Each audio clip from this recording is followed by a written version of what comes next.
The sexualization of Elijah Wood in this movie is crazy.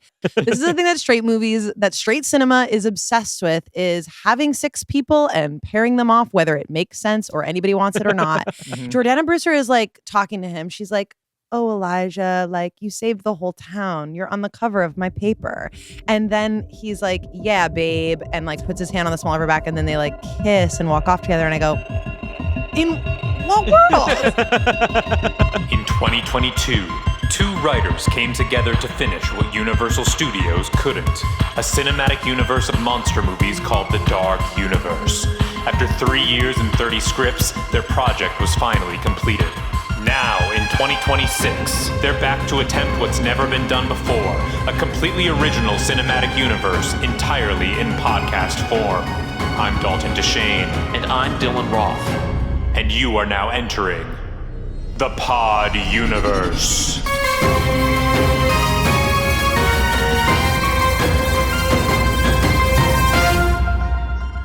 Welcome to the Pod Universe, a podcast about cinematic universes, both real and imagined, but mostly imagined. I'm your tweaking on ground up caffeine pills host, Dylan Roth. I thought I'm the one that's had a coffee, a latte, 2 Coke Zeros today. How much caffeine have you had? Less, but I've done drugs. Okay, well, we're talking about caffeine pills. Caffeine is a drug. I get to be the caffeine host today. You got to pick something else. Fine. Shit. You're the R&B crooner in his acting era. I am the R&B crooner in my acting, in my film acting debut host, Dylan Roth. And look, you may be detecting some tension already on the show, and I just want to address this because there is some tension between Dylan and I today.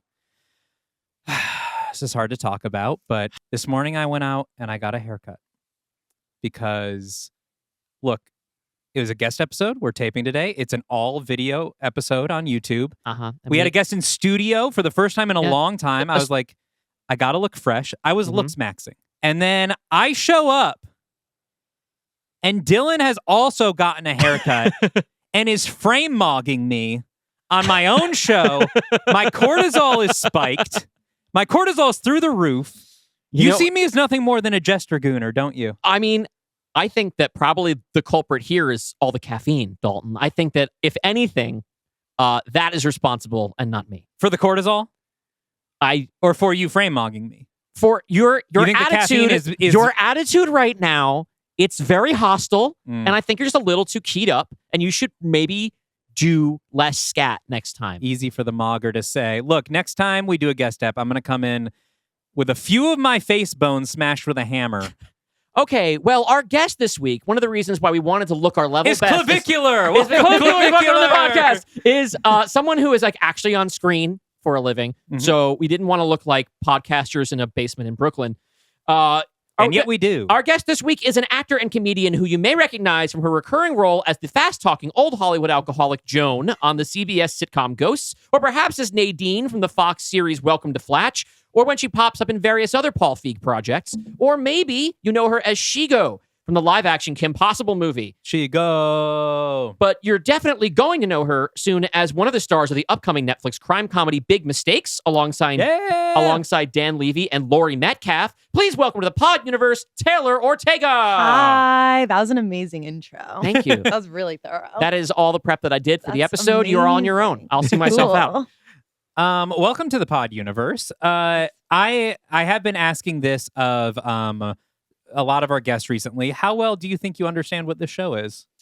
Like anywhere from like a 4% to like Okay. a 70%.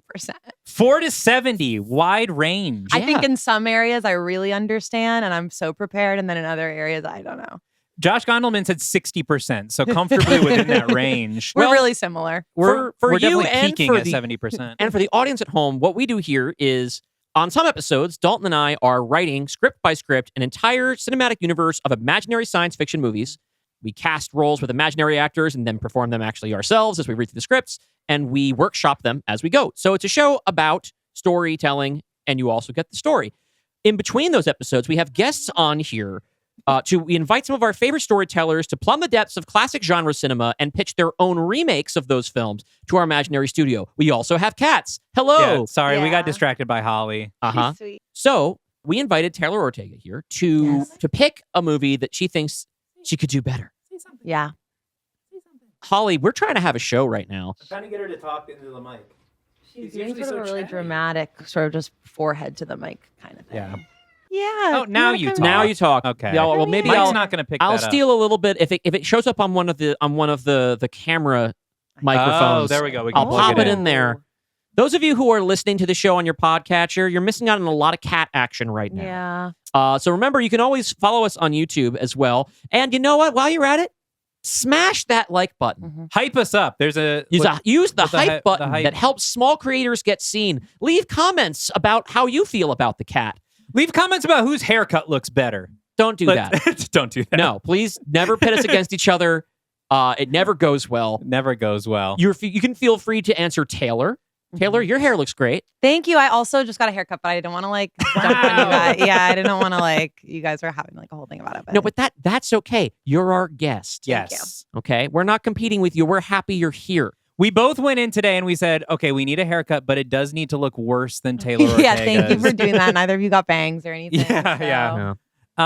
Well, welcome to the show. Let's talk about the movie you picked for us today. Yes. The movie you picked is, look, in 1998, Hollywood had Kevin Williamson fever. Specifically, Harvey Weinstein had Kevin Williamson fever, but we're going to leave him And if out only of the story. he died of it then. Yeah.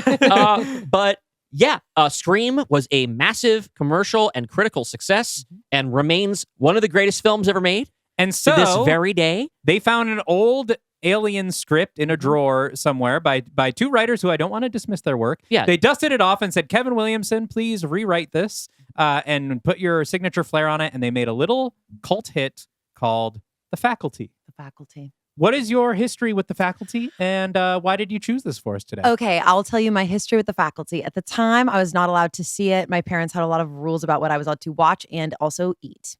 So I did not see it when it came out. However, I really remember reading in a magazine that Usher was in it. And I remember, were they putting him on? They were kind of putting him on the cover of, on the front of posters.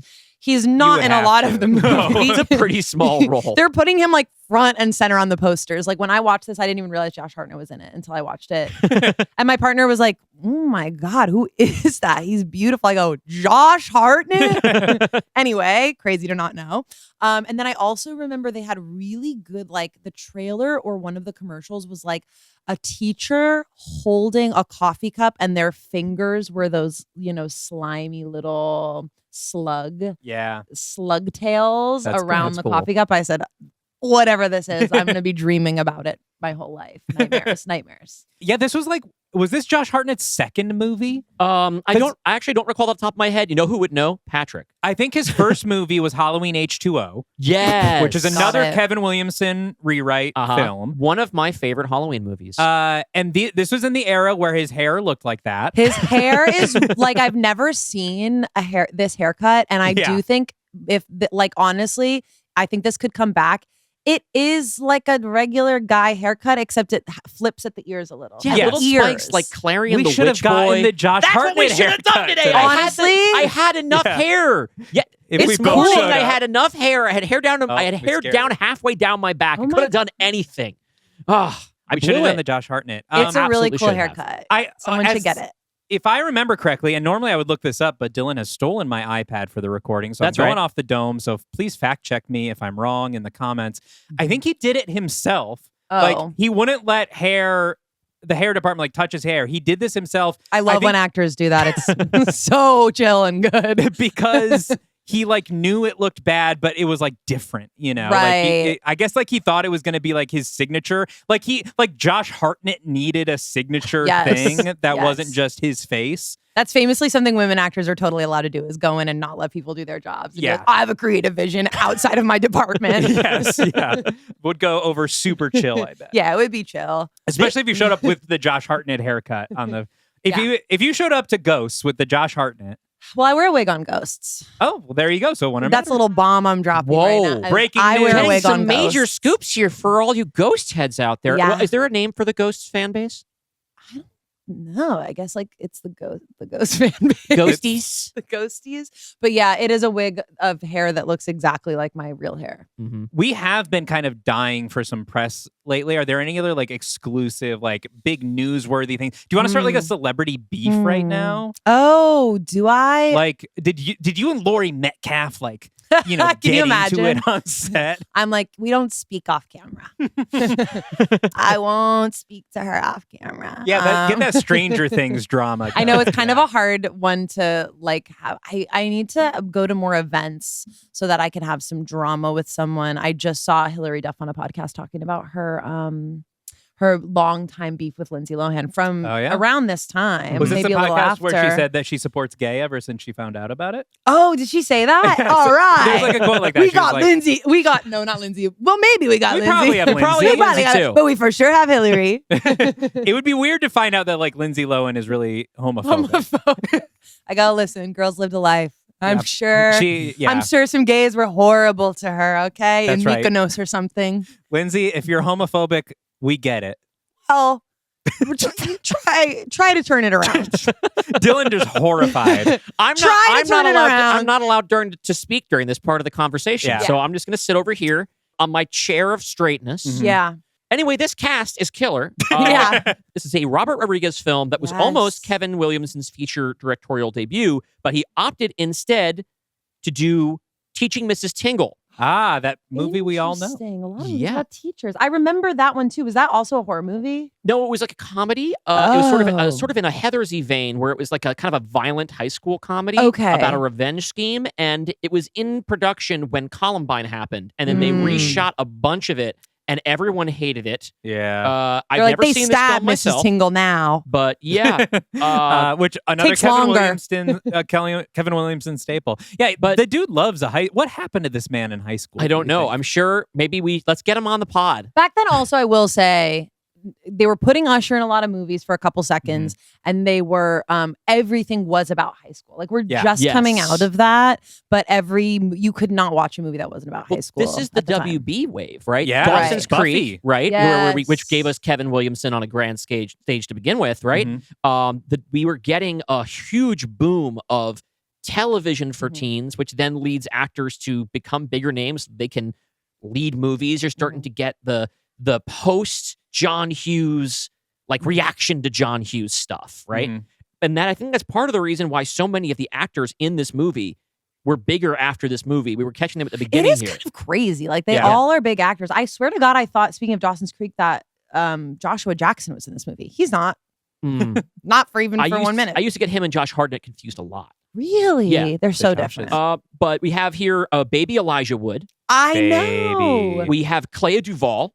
Yeah. We have Jordana Brewster. In her Yes. debut. And Debut. this is just further evidence of how much the Fast movies completely squander Yeah. Jordana Brewster, because this is Debs Brewster, right? She is at the top of her fucking game. She is funny, she is fun, and I think she steals her every scene. I was reading on Wikipedia how this cast was so excited about this movie because Scream was the biggest movie in the world, and they Uh-huh. were in a Kevin Williamson movie. And so they all thought this was like their huge break, that they were going to be like the biggest stars in Hollywood. Mhm. And this movie kind of bombed. Yeah. And they were all really disappointed, but like, you all were fine. Like, I don't think anyone Yeah. really had a bad Two- career after this. Two actors of the main crew, and we'll get into their breakfast clubbiness a little bit, but that did not take off. Laura Harris, who plays Mary Beth, this is still kind of her biggest credit. Mm. Yeah. And Stan Hattersley didn't really come back into the Still. consciousness until The Pitt The Pit. last year. The Pit, and now he's a heartthrob. Yeah. Well, and there's another actor who plays one of the teachers that never really had any big acting roles after this, and that's Jon Stewart. As, yeah. Yeah, the cast of the teachers is great too. Everyone's so impeccably cast. Yeah. We've got Robert Patrick as the psychotic football coach. Oh my God. Yeah, Famke he's Janssen. so good. Famke Janssen doing what I think is actually one of the rare instances of successfully playing down a gorgeous actress, because it looks like she's done it on purpose because Yeah. she doesn't like people's attention. This was also a thing that would happen a lot. Like they loved a makeover back then, and they would do like, it reminds me of like Judy Greer in like Jawbreakers, or that's what it is, Jawbreakers. Where or an it's Arrested like, Development. Or an Arrested Development. But it's like, glasses off. I felt the opposite. I was not buying it at all. Maybe it's because I know who she is, you know what I mean? But they literally just put like oval glasses on her. And they did like a half up. I and think they were it's like, performance, though. I think that she plays "Don't Look at Me" really well. Interesting. Okay, I don't think it's all hair and makeup. I think that she actually. I think there's an argument to be made that this is Femke Janssen's like best performance. Okay, and she cut her own hair for the role. She cut her own hair. Yeah, wanted it to bangs. look unique. We've got BB Newirth as the principal.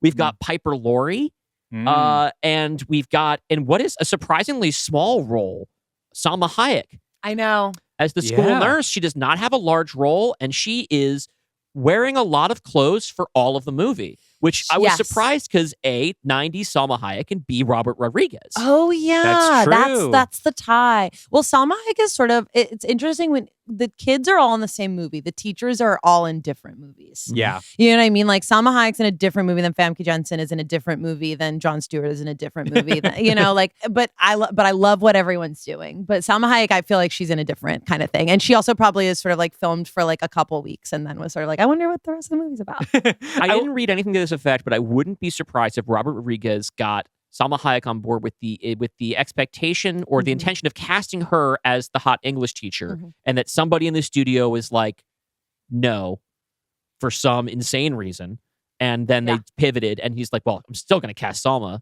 She's my homie. I want her in the movie. She's at her best when she's doing. This was her doing like a kind of hammy comedic role, which I kind of after 30 Rock really like Salma Hayek for. Yes, as sure. playing one. Her best role is also a nurse. Yes. On 30 yes. Rock. Oh my God. She's a nurse on 30 Rock. But yeah, her being like sick, nasty nurse in this is sort of like, okay, girl. Yes. I wonder if a different movies thing is because all of the like teen actors had probably been so influenced by Scream, which had come out like 2 years ago, and like knew like, oh, we're making a Scream, while everyone else like had established careers and like artistic voices or like styles or whatever at that point, and like were coming to it with their own thing, and all the teens were like, nope, we're making Scream. That's fine. It's Scream with aliens. Well, I think we're burying the lead a little bit here because while obviously the intent when producing the movie was to make a Scream, the elevator pitch for this movie, which would have been come up with back in 1990 by original writers David Wechter and Bruce Kimmel, also this is their most prominent credit, is clearly The Breakfast Club meets Invasion of the Body Snatchers. Yeah. And it is kind of the thing, too. And the thing, right? But it's like, it is one-to-one. The kids who are in this movie are a criminal, a brain, a basket case, a princess, and a jock. And what's funny is, the character you can't immediately place turns out to be a literal alien. Yeah. Hey, and they didn't have that in spoil the Breakfast faculty Club. for you, Spoiler. by the way. We'll do a little warning before or something. And just like how in The Breakfast Club, they take Ali Sheedy and then they make her up like that's an improvement to her character. In this movie, they take the clear lesbian, Clea Duvall. It is really wild. And then they're like, nah, not actually a lesbian. No. It's 1998. We can't do this. I think they sort of like, it almost feels like they wrote this character for Clea Duvall, but then they were like, but they had only ever seen trailers of movies that she had been in. And then like, it's so convoluted. Like I thought she was joking because they start, her character with a shot of her gazing at the blonde alien character, the new girl. And so you're sort of like, okay, we're establishing that she's a lesbian. Why have a private shot where you're establishing that she's a lesbian if she's not a lesbian? Like the school's not seeing that, right? Yeah. Then Jordana Brewster's like wailing on her for being a lesbian in front of the new girl. And it's sort of like, and then later she's like, I'm not really a lesbian. That's just what I tell people to like get them off my case and be completely lonely in this school. I secretly want to date a hot, normal, most regular guy you've ever seen. And that's it's like, girl, I hope you find like the confidence to come out as like wanting to date like a straight, sexy guy someday. If you were doing this now or even 5 years later, I think that you would, if you're going to have the pivot that the character who's set up as gay is not gay, then you have Jordana Brewster eventually turn out to be gay. Yeah. Like that is, you can't. This is a law of equivalent exchange. You can't just. Dylan gets to decide who's gay and who's That's not. right. They're That's also what not he's really. trying to say. Yeah, they're not From really my letting. seat right here in the straight zone. Yes. They're I gonna have make it a ruled. femme. They're Not gonna yet. make it a more like a femme femme. Yes.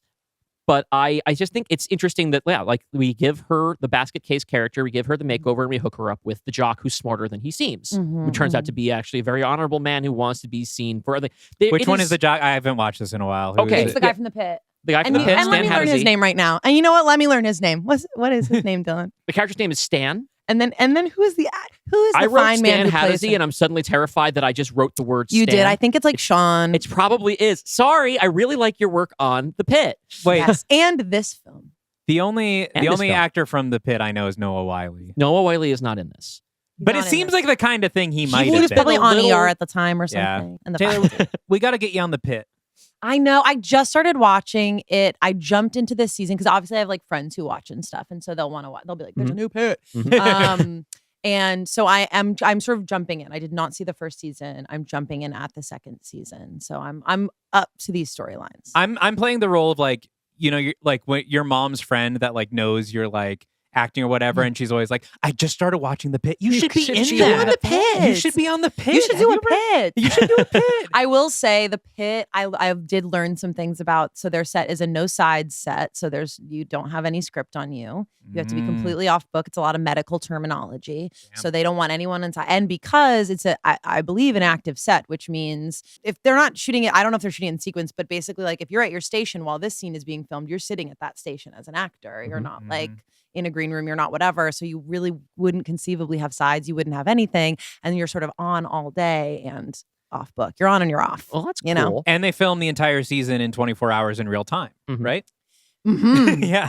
And so that would be a challenge for me. That would be a challenge. Obviously, the money is to be a doctor on the show, but imagine Yes. that you're coming in for 3 or 4 episodes as a patient. What kind of ailment or injury would you want to have? Great question. What do you desire to play?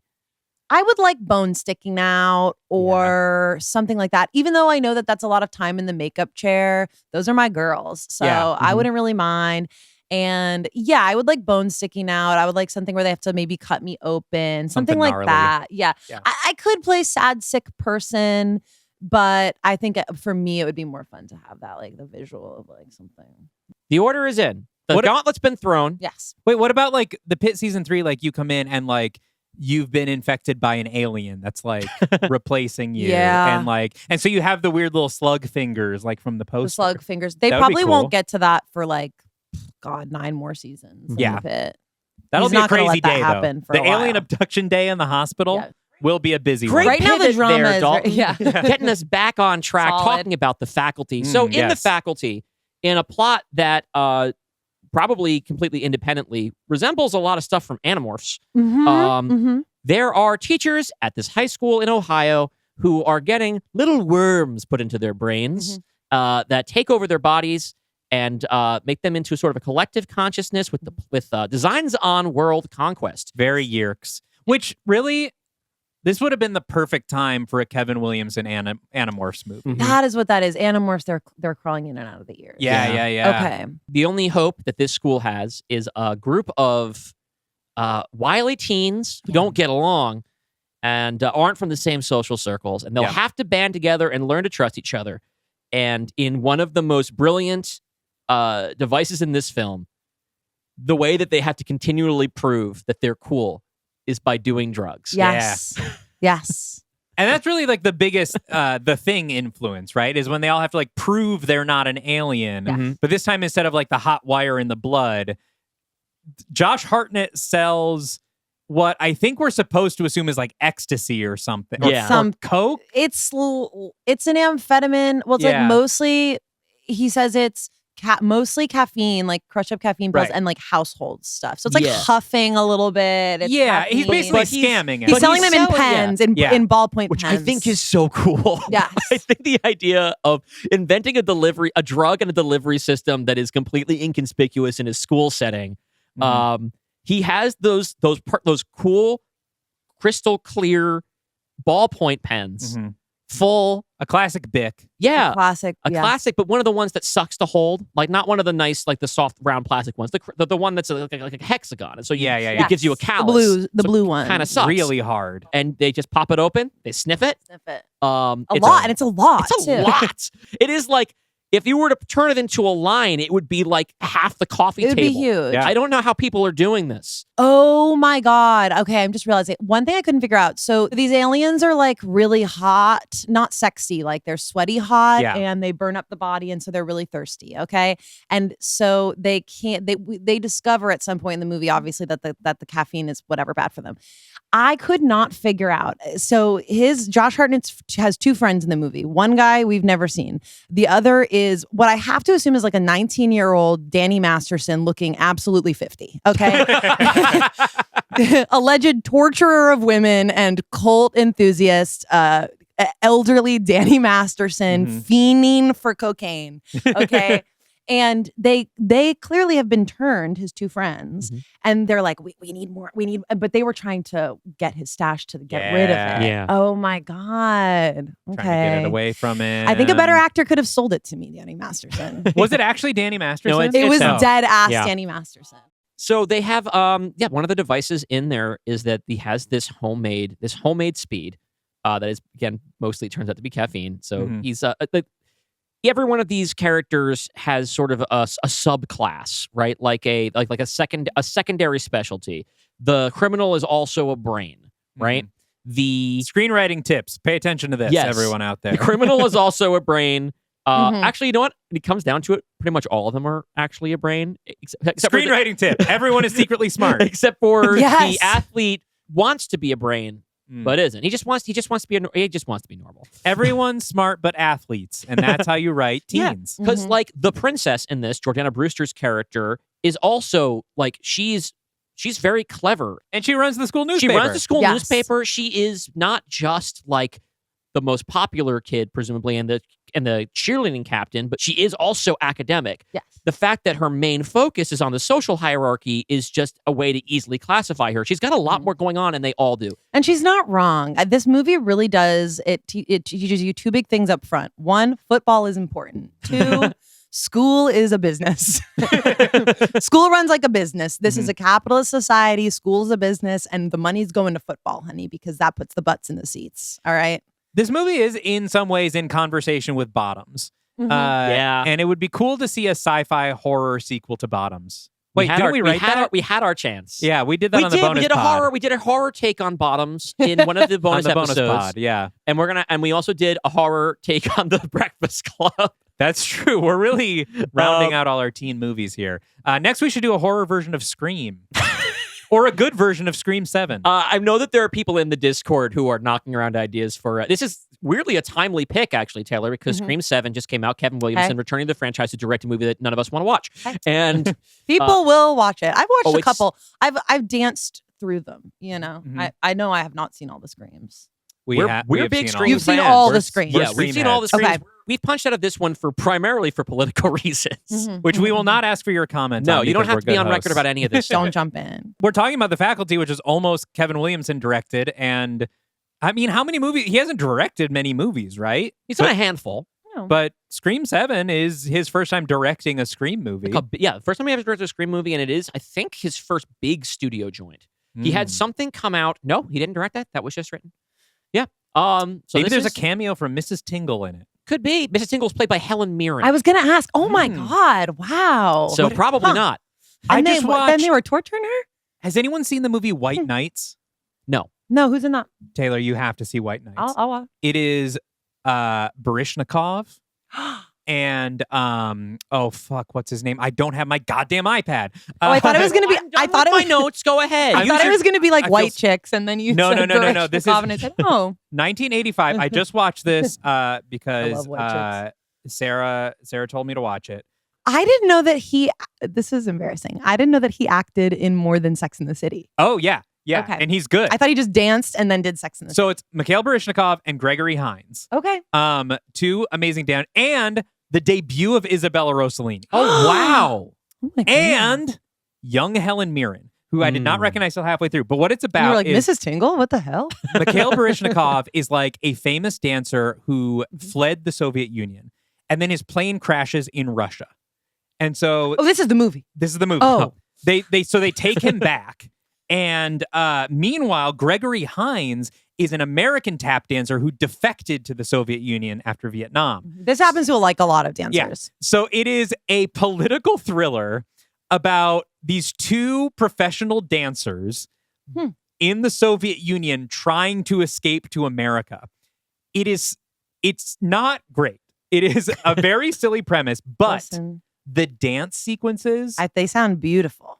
there's so many beautiful dance sequences choreographed by Twyla Tharp, by the way. Oh, nice. And I know they were jumping. yeah, beautifully shot. Helen Mirren plays like Baryshnikov's like ex-lover ballet dancer in Russia. She's dancing too. Yes. Well, no, Wow. she actually, I don't think we see her dance in it. They and then only cut from like her face and then down to somebody else's feet. she does a lot of like dancing, and then she watching has, like, a dance double. Baryshnikov dance and Oh. crying about it. Ooh. But anyway, it's not good, but you should definitely watch it. Okay. Anyway, A strong recommendation. watch White Knights. Well, now I've completely lost my train of thought. We're talking about The Faculty, I think. Sorry. You guys are probably like, what happens in this movie? Oh yeah, we should. I mean, the thing is that there's the plot is not really the appeal. Like they're doing Yes. Invasion of the Body Snatchers. The fun is They that say they're- so too. They're Yeah, like, that's the other thing. My least favorite element of this movie is I think it does first of all, I think it's a really good Body Snatchers movie. mhm. It hits all the beats really well and it has clever twists on them. And I think it's a really good Breakfast Club Mhm. because I'm interested in all of these people, and unlike the Breakfast Club, I don't think all of them are like complete babies who should get over themselves. Because the world of the 90s that they are in, it is as cranked up as Daria in terms of how horrible and cruel the high schoolers are to each other.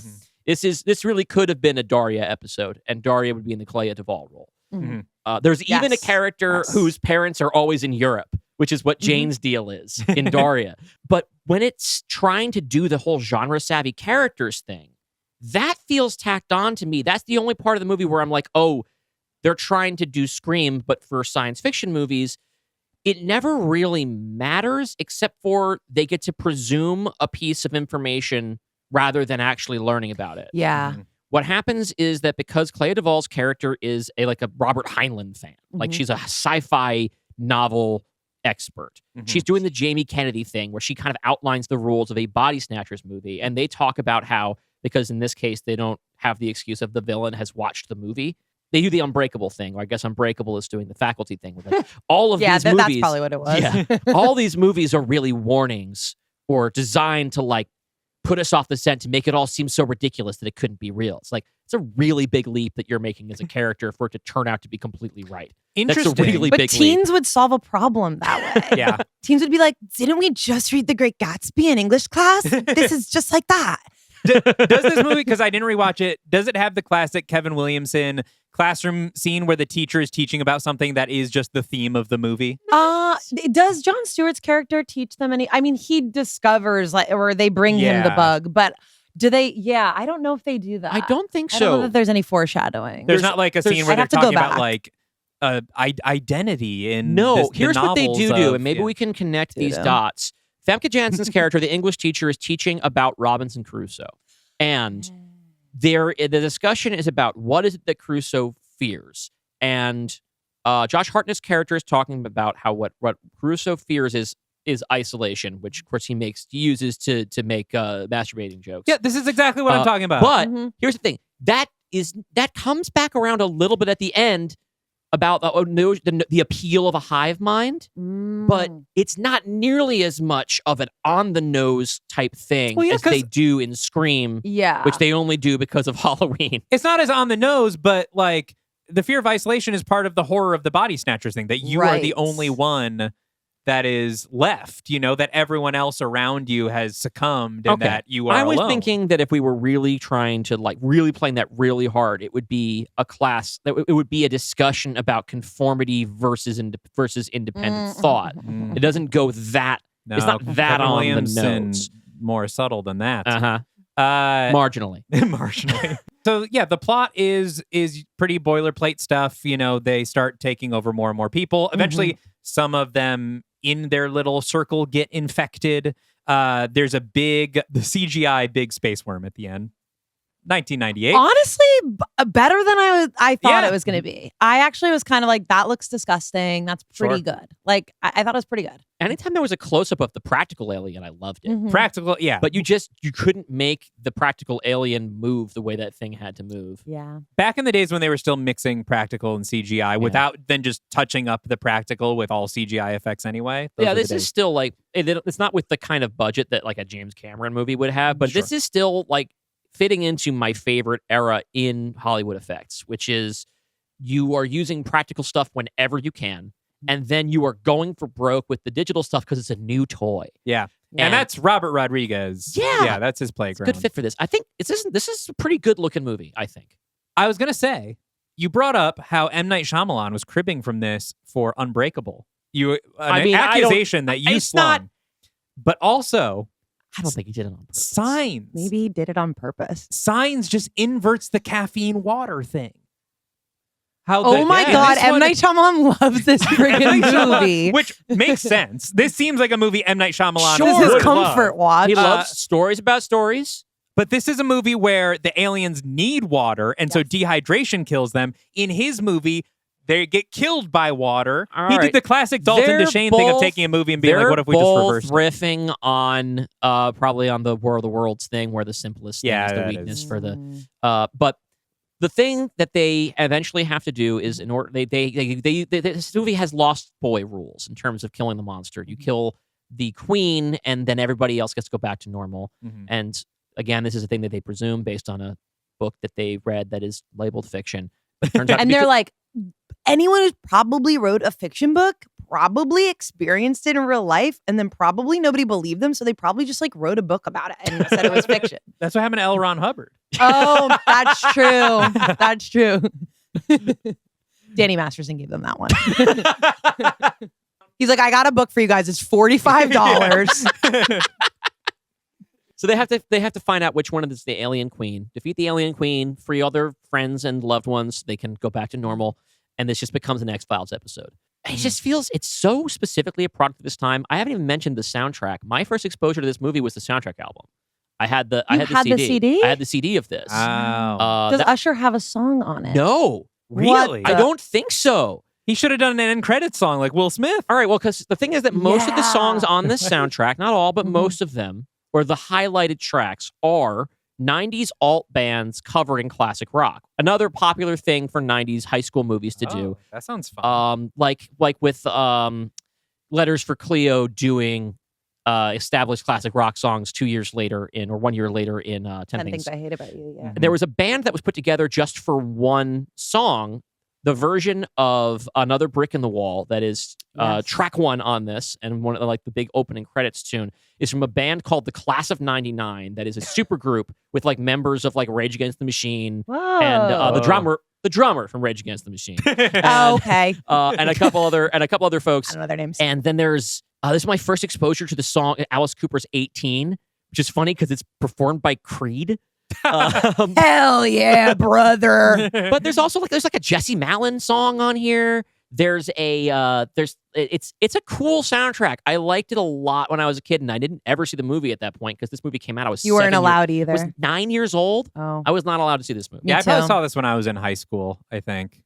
I think Yeah. I saw this before I saw Scream. I thought this came out when we were in middle school, but no, I guess it was a little earlier. So I was allowed to read the magazines about it, but I was not Mhm. allowed to watch the movie. Yeah. Speaking of magazines, there is a bit in this movie where Elijah Wood's character's parents are punishing him for they believe he's doing drugs because he's witnessed one of these unusual things, and the conspiracy of teachers has hidden the truth. And his mom is telling his dad, who's played by Christopher McDonald, Mhm. bless him, did a Star Trek, get his porn. And so he pulls under his mattress, grabs up magazines, and if you look real quick, I didn't freeze frame it, you just can see for half a second that one of the magazine is just called Boob Magazine. I love Boob Magazine. Yeah. Hope to be featured someday. Call me Boob Magazine. Oh, were you like me where you weren't allowed to watch Faculty, but you did have the subscriction to Boob Magazine? I had the Boob Magazine. And so you were reading the features about I this would get film. the Boob Magazine back then.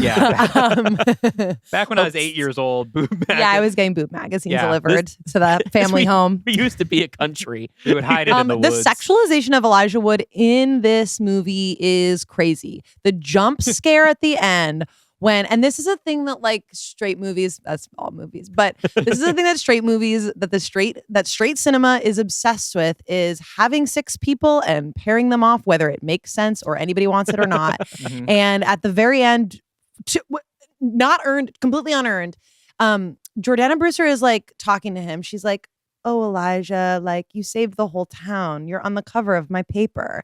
And then he's like, "Yeah, babe," and like puts his hand on the small of her back, and then they like kiss and walk off together. And I go, in what world? In what world? I mean, having been a very non-threatening, tiny, undateable boy in high school, I have thought of a few instances where if there was a woman at school who I was interacting with, and she thought I was flirting, she would respond just like that. "Are you flirting with me?" Where 100%. Where it's like the audacity that you are flirting with me is actually like intriguing. Am I actually interested? No.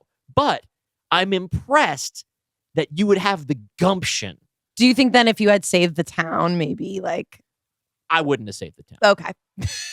It's good to know about yourself. It's just I was too much of a nice boy. And I would have done what the teachers told me to do. Right. And I also wouldn't have snorted the caffeine. Right. And so it's just... Don't you think that if you were alone with the other kids, though, you might have snorted the caffeine? No, never would have happened. You would have felt pressured I was so lame. You knew me then, not well, but... Yeah. Plus, can you imagine this guy and like more caffeine? I wouldn't have snorted the caffeine in a normal social setting back then either. But if I had even one friend there, or or the stakes were as high as they were, I'm downing it. I'm certain I would have susceptible to peer pressure. Yeah, I would have narked on these kids so fast. You would have like gone to the drama teacher. The world. I would have doomed the world. So no, I mean that's just, it's not even worth thinking. They are doing a lot of the drug though. They're doing like, it's sort of like they introduced the drug solution really early in the movie, like maybe like the top of the second act. And then they're sort of like knocking it back over and over again for a lot of the movie. And obviously this is a good choice to not have them be like tweaking the whole time. But I like if you had taken that much caffeine, even if it was just caffeine, but it's caffeine in like Febreze or something. Yeah. And to me, it's kind of like there's so much movie where they can't be so high, but they would be so high. Yeah.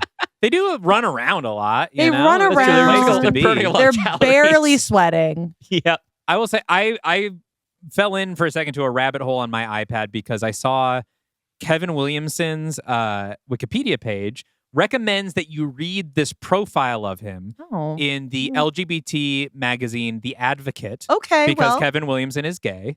But the reason I fell into this rabbit hole is because it doesn't link to the article, but it does list the author's name, which is Jeffrey Epstein.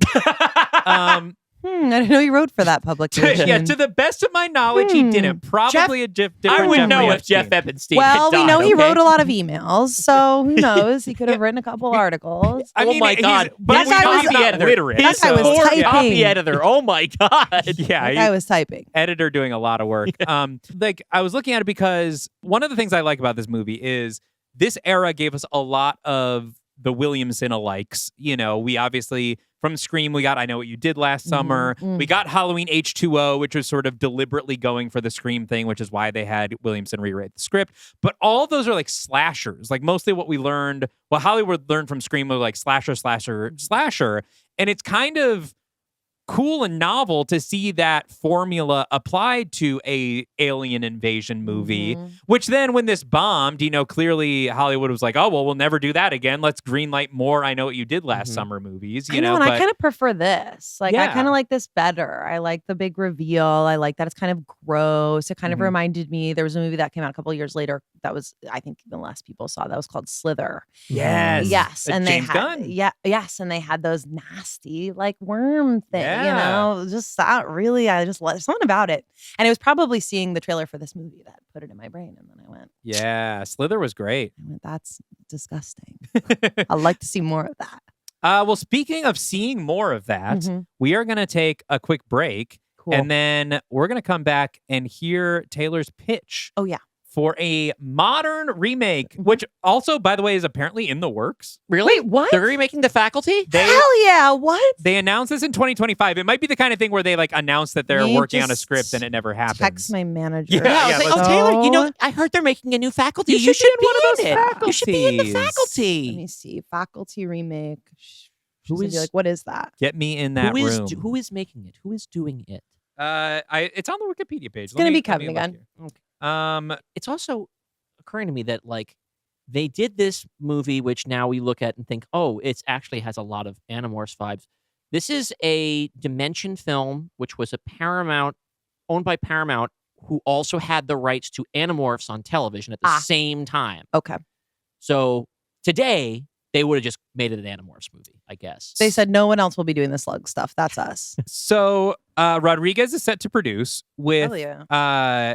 writer-director Drew Hancock, who did Companion, the Sophie Oh, Thatcher. Okay. Good Cool. match. Cool. I'm excited. Movie. Okay. Cool. I was expecting that probably the Faculty remake we're about to hear does perhaps star a Taylor Ortega type. I'm gonna say my now I feel like my casting might be off now that I hear who's involved. Like, but I was going big. I was going like big Hollywood as you could. Well, no, Okay, this well, I is mean, your this is your remake.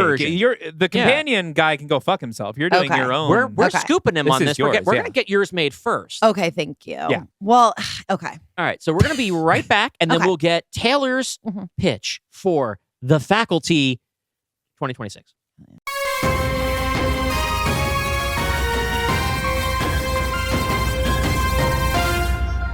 Dalton, I hear you're a fan of music. I've been known to dabble with some music here and there. Do you like rock and roll music? Is that the music that's like it tends to rock but also simultaneously somehow roll? Usually does both. So how do you like progressive rock? Ooh, that's the stuff that goes in weird time signatures and Yeah, harmonies and things. sometimes, I like you know, that. Sometimes there's a narrative involved. Oh, like Coheed and Cambria, Yeah, perhaps? the Coheed and Cambria Rush. from Queens. yeah, Our friends from from the neighborhood. Queens. What about songs that are meticulously arranged, precisely performed, and perhaps possessing just a dash of theatricality? That sounds like exactly the kind of stuff that I both write and enjoy. How about songs that make you want to dance, bang your head, or, quote, fall in gay, gay love? No, I'm out. Well, for the rest of you out there, we've got an album recommendation for you. Ian Dougherty, an old friend I used to gig with in college, and Yeah. also a longtime listener of this show, Hell yeah. and his band Mosaic Mind are releasing their debut album on March 20th, so it will be out when this episode airs. Hell yeah. It's called Light Pursuit. This band of misfits out of Syracuse, New York, have assembled a collection of tracks to explore themes of loss, discovery, isolation, and connection, presented in a style that I'd say is somewhere between Pink Floyd and the Wallflowers. And you know what? We're actually listening to some of it as we speak. Wow.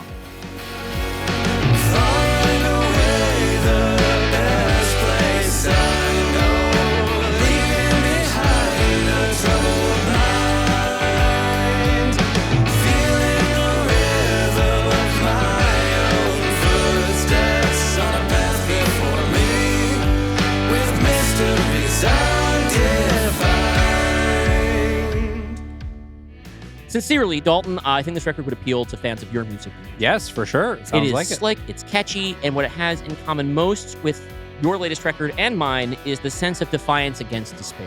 As Ian himself puts it, it's for those times when the night gets dark and you wonder, how far off is the dawn? The light is coming. So it's available wherever you find music. That's Mosaic Mind's new album, Light Pursuit. You can find it anywhere you stream, but yeah, pal, check it out on Bandcamp Yeah. or go to mosaicmindband.com. Toss in a few bucks to support local music.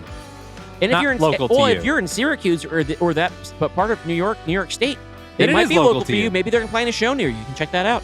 Go to their website, see if they got tour dates coming up, or just local gig dates. And hey, Ian, thanks for advertising, and thank you all for giving that music a shot. We really appreciate it. Now back to our show.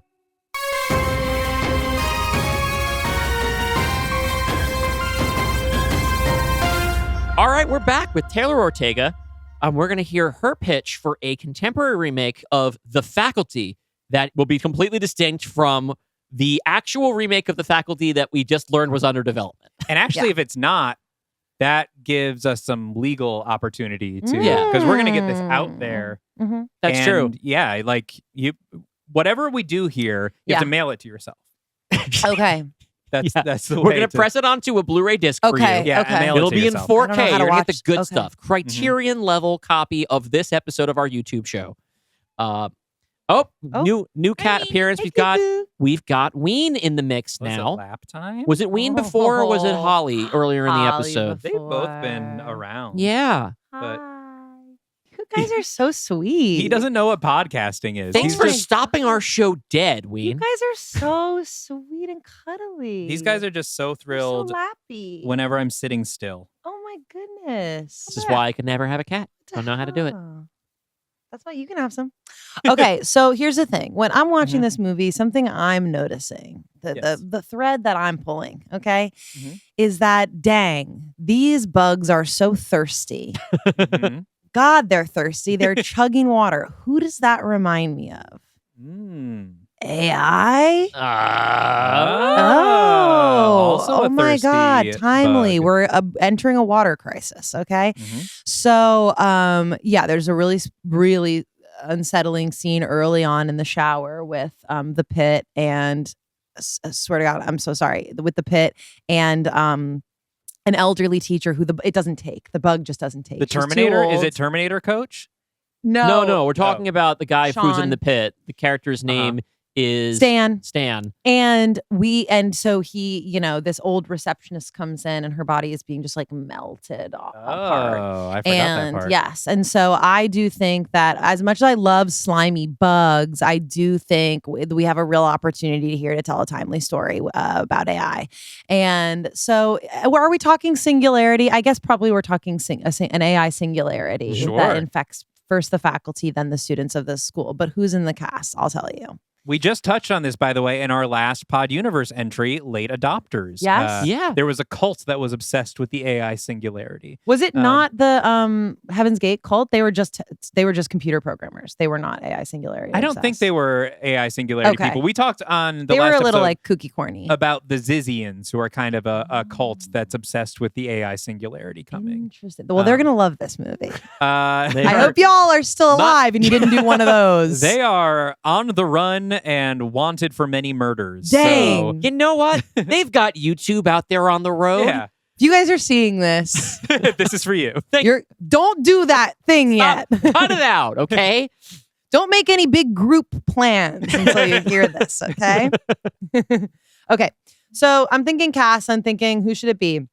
But there's like realities to Hollywood. And I want to do some stunt casting, but I know best that there is like the cast you want, and then there's like the cast it's going to be, right? Mhm. So it's sort of like the Josh Hartnett character. I would like to see Bad Bunny do that role. What are they going to do? They're going to make Bad Bunny do the Usher role that has like 4 lines. Yeah. I want to give back. He's clearly tall, Mhm. handsome, okay, has a little bit of acting experience. This He could be does. kind of big role opportunity, okay?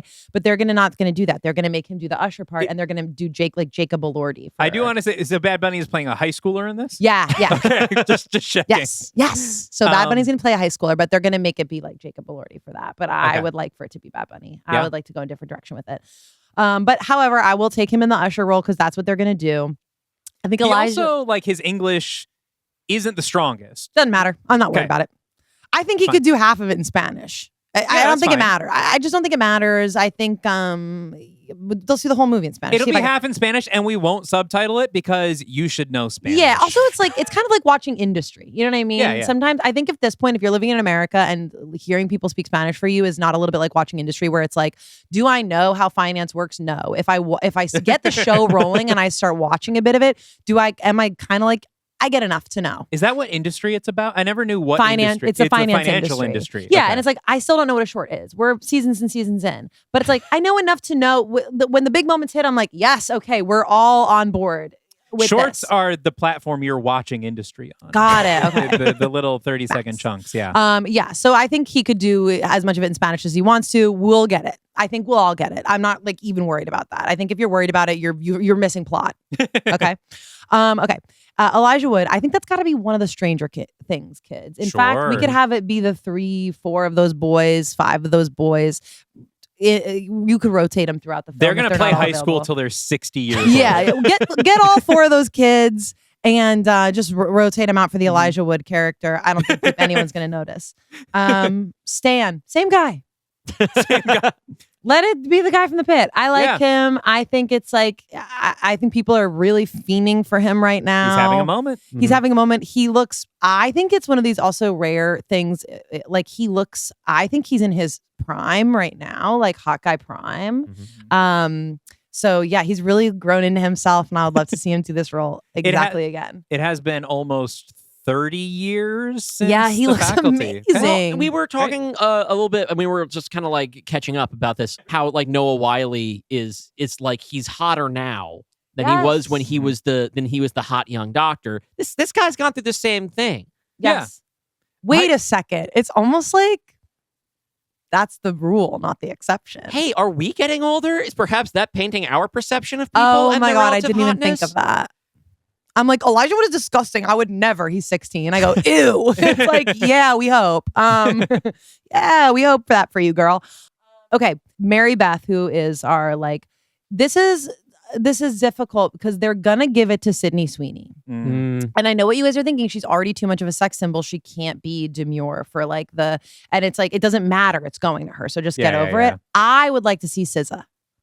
Yes. I would like to put SZA in some glasses to start out. You know, I think she could play really like shy, really like, I'm new to town. I don't know, you know, but then we know she's a stage performer. So when it comes time to turn into the alien, I think that she could really do it. And she, of course, made her acting debut last year in One of Them Days. One of Them Days, yes. Yeah, so I would like to see, most of these are pop stars. So Listen, that's going to sell tickets. We're into it. Yes, I do good stunt casting, trust me. The Delilah character, the Jordana Brewster character. This is also, you guys are going to question age on this, but this is such a specific, you brought up like high schoolers being really mean. And I don't know. Maybe it's because things are not written this way anymore, but it's like, I think we got to dig back and we got to get Emma Roberts for it. Emma Roberts, interesting. You know what I mean? Like Scream Queens was like the last true, like Ryan Murphy's the only one who's still writing like, hey, poor girl, you know? So I think it's sort of like, we need her for this. I can't think of a modern, like a more modern day. She's probably like 5 years younger than me. But it's like, yeah, we need her for this. I can't think of. And Kevin Williamson has been talking about how if he would have continued after Scream 4, it would have followed Emma Roberts' character. Really? Yes, she was one of the leads of Scream 4, and she was the killer. Yeah, well, I was trying to maybe not spoil She's the the end. killer Of I watched Scream that 4. one. I think I watched that one. Yeah, great ending. I love her. By the way, if And you I watch love our show, Scream be Queens. aware that we will spoil all movies without warning. Okay, Yes. Scream 4 is like 15 years old. It's old. It's old. Clea Duvall. I do think for this character, it's a lot of layers to play because she's not a lesbian. She's a lesbian. She wants to be the hot guy. She's whatever. The correct answer, I do think, is Ivy Walk for this. Okay, yep. But they're going to do Jenna Ortega before she grows her eyebrows back. I will say, if we got SZA and Bad Bunny in the same movie, this would be the highest grossing film of all time. They would, yeah. I would like to do the Famke Jensen. I do think that I am ultimately faculty age. I would like to do the Famke Jensen role. You're younger than half of the actors you have named. No. Stop. I would like to do the Famke Jensen role. I do think if Kris Jenner gives us even one dime toward production, it has to be Kim. Okay. And I'm happy to step aside in that case because obviously I need the movie to get made. Sure. You know? If that's what gets it made, but of course we want to roll. I want the Would movie to you get made. settle for the nurse then? Like yes, yes, I would do that 100%. Definitely. Like you as the writer playing the nurse and like constantly like looking at the camera. I'm like, it's about to get crazy. Yeah, like You guys liking it? That's the way that we're going to be genre savvy. And our version of the faculty is that there will be one character who wrote the movie. Yeah. And it'll just be like, hey, guys, scene 41 is fucking wild. Yeah. I'm like, it gets really good next.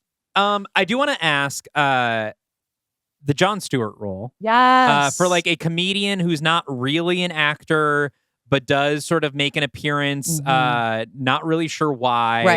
Right. Did you have anyone in mind? Sebastian Maniscalco. I don't know who that is. Who is He's that? a guy who's like, back in the day, you would just answer the doorbell. Okay. I don't know. I don't. Yeah, no, that's good. That's my Sebastian That's perfect. Maniscalco. My mom will watch it and be like, we literally did. Nobody's answering the doorbell today. It's kind of like I will say, as studio executives, we're ready to sign off on it based on the cast alone, except we do need a cameo for Clavicular because he's sort of the hot name right now.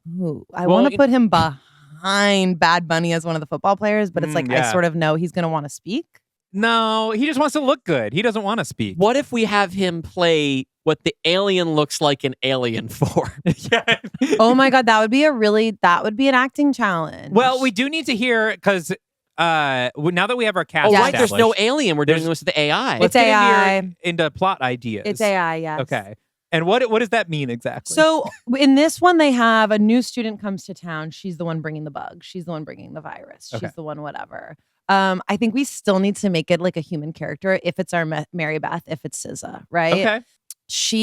Then it stands to reason is already infected by the singularity. She's AI. She is an AI girl. She's an AI woman. Now here's where I get a little lost on, and here's the thing. When you're writing a movie, you don't have to know the science, the medicine, the history, the truth, the facts. Okay. You can invent it. And so I want to say, I don't know how AI breeds. Sure. But I don't think we have to. No, we can just say and in this movie, nanobots. We'll just say nanobots. You don't see for a while. I would love to have a physical element where it's transferred physically. I think that's really fun. And I would love to have a yucky monster as well. I mean, could it be, what's the word for it? Like biohacking stuff is really big. Implanting artificial objects and stuff. Is this like, or even like Severance, with the big needle that goes in your brain? Yes. Is this like an actual chip that gets implanted? Yeah. We are entering sort of an age where real corporate culture and technology has adopted and perverted cyberpunk philosophy.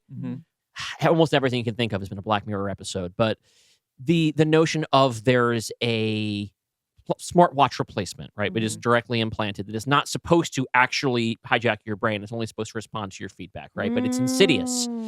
You're talking like Oura Ring. You're talking Apple Watch. You're talking I think something like that. It's like a hot trend. Yeah, it's a hip accessory that is. It's like it should be smart glasses. as benign as like a fucking Tamagotchi. It's right? a rich school, okay? They're wealthy, and it's the kind where they give you a laptop or something. But in this case, it's a health initiative. They're giving you an Oura Ring. Yes, it can be. They're giving you an Oura Ring. Just as the nurse in the faculty is having these checkups where she's actually putting extra yerks in their ears. This can be a school-wide initiative where they're all being given these peripherals. Yeah. And the peripherals are supposed to just be like, oh, for insurance, we can all save money on our health insurance, and we're going to produce data that's going to help all schools get healthier. And most of the time people are like, can I watch porn on it? I figured out how. And that's a big part of the movie as it was in the original. I've been able to download. Boobs. Now they're no longer in print, but the magazines. Boobs app. The Boobs app is now, and I've jailbroken it. So I'm going to boobs.com on my ring. Yes. Visit it today. But yes, it is in fact penetrating our actual bodies, and it is controlling our minds, and it is all being led by one student who is in fact maybe some kind of android. Well, here's the thing is I think the rings, yes. Okay. Everyone in school gets a ring. But as you were saying, to get kind of the goopiness. I want the goopiness. Yeah. I think in order to really take over someone with the AI, it's not just the ring. They have to do some sort of like surgery, right? I think it needs to be like a surgery. Yeah, I'm now thinking like the substance and whatever. Like and it's because it's happening at the school, and like It's just whoever is infected doing it. Like, it's like a backroom like we just gotta cut you open and put this thing. But then that thing can talk to the ring. Oh, okay. And like maybe the ring is still how they all like networked it. Like the ring is the key to the hive mind. Okay. Like they're all networked together, but whatever they put in you is the biohacking piece. And I could take or leave the ring, but I do think I like this surgery idea a lot. I like a little bit of weird little, or like you know, when kids used to cut their hands open and yeah, like I the don't. 90s were crazy. What are we talking Kids about? were slicing their hands open and going like this. Like in It. They did that in Blood Brothers. Yes. Yeah. Okay, like I thought there was Harriet some the other Spy. trend. I thought there was something specifically 90s that I wasn't thinking about. It was just in a Blood lot of Brothers goes media back way then. back. Yeah. It was in a lot of media back then. Yeah, so the AI spreads, and maybe there's also a surveillance element. Okay. I mean, there should be, because this is a paranoid thriller, right? So the notion of you're being watched, it's in the Faculty, the extant version, the original. We have the idea that anybody could be an agent anybody could have become one of these aliens. And now it's more than that. Anybody with a device, anything that they're looking at, everything with a lens is potentially watching you and sending information to this hive mind. Yes. And here's the thing. That's how it works. Yes. So that is how it works. It's just we will be able to play with what is more or less like a real existing fear, but we'll dress it up in a little bit of science fiction. Yes. Right? Well, here's the other thing is like, you know, we're talking about setting this in a high school, and like high schools right now are little miniature surveillance states because of school shootings and stuff like that. Like there are cameras, but also like metal detectors at the entrances and stuff. And that is one other big thing that has changed. Like between when that movie was made about 30 years ago and this and now, yes, we've had the information revolution or whatever they would have called it in 1998. But we also have a completely different atmosphere of what a high school is. I know. I probably have no idea what that's like. They say 6'7" a lot is what I heard. That I know. Yeah. That I know. Everybody leave a comment that says 6'7" and tell all of your youngest friends to do it as well. I like the idea though that like the chip is designed like it's so small or like so little metal in it that it doesn't set off the metal detectors. And there could be a scene where like our hero group like cranks up the sensitivity of the metal detectors as a way of trying to figure out who has been infected. Who has a chip? I have an idea of combining some ideas here. So the ring is a trendy item that kids want to wear, but it is banned at the school. And it is detected with it. So what people do, that's our caffeine pills. Hang on. They start cutting their fingers open. Yes. So that their skin heals over the ring. Oh, that's disgusting. That gives us a little bit of our gross surgical element. It feels like a thing people would do. Yes. And the whole thing is now they can get through the metal. Now, of course, in actuality, the metal detector would probably still fucking pick it up. That's what it's for. But we're going to ignore that. Wait. Hold on. And I'm the nurse, and I'm cutting the fingers. I think the rings then, if it's like a banned thing, that's our caffeine pills. Like if it's something that they're not allowed to have in school. Agree. We need to have our drug, like our drug. What if the ring? The reason it's banned is because the ring is like an AI homework cheater thing. Like it's the kind of thing that like writes your essays for you, and so it's been banned. And it's like, and so this one of our characters, our Bad Bunny, or who's our Josh Hartnett? It's going to be Jacob Elordi, but I'm going to Elordi. be pushing for Bad Bunny. For Bad Bunny, is selling. In this, it's Bad Bunny. Like phones have. Okay, I got it. Phones have been banned because they're doing that right now. They're banning phones and partially it's because of AI and stuff. And so Bad Bunny or Jacob Elordi has gotten this like Alibaba smart ring that is hooked up to some server and will like sort of there's like a readout or something. And so this is your way of like sneaking in the answers to the test or, anything like that. And so that's sort of our sneaky thing that it turns out the signal from it like jams the signal of whatever's been put inside you. Yeah, so you have to put the ring on. You have to. If you put the ring on, you're okay. But like the ring also, if you've already been infected, makes you go crazy. Like that's how it's like the test, right? Like if you put the ring on and you already have the chip in, like you malfunction because the chip starts breaking down. And so they put it on to sort of protect themselves, but it's also good. And so then we can have a scene where they use the metal detectors to sort of like test for who's got the chip already inside them. That can be one of our sequences. Can I pitch something? So if you are AI, or if let's say we're talking about a piece of artificial intelligence, is there necessary hardware involved in that? Like, are these people, if they are, assumed into the singularity, is there any sort of technological hardware in their bodies? Because I like that idea of jamming the signal, but I would also just kind of love to keep something practical, like you have to chug a 40.